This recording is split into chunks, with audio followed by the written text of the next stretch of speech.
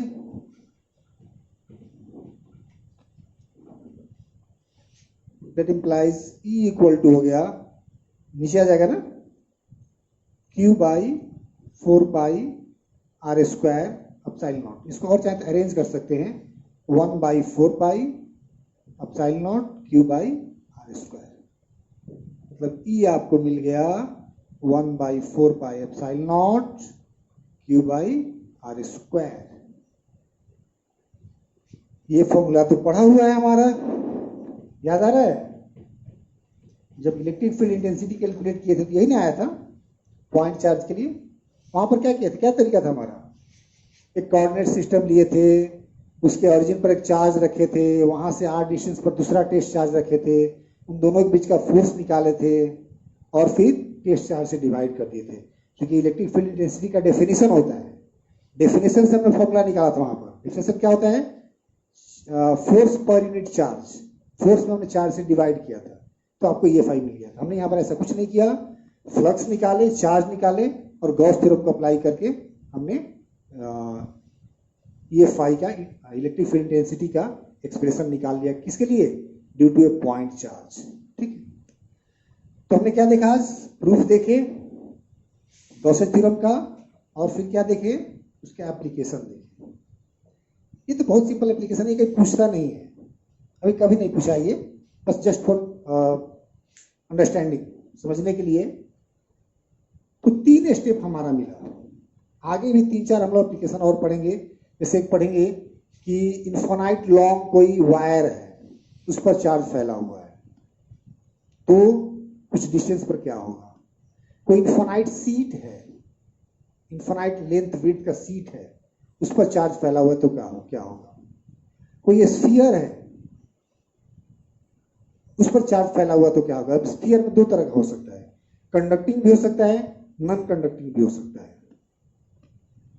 अब conducting non conducting का मतलब समझ में आ रहा है? ध्यान है?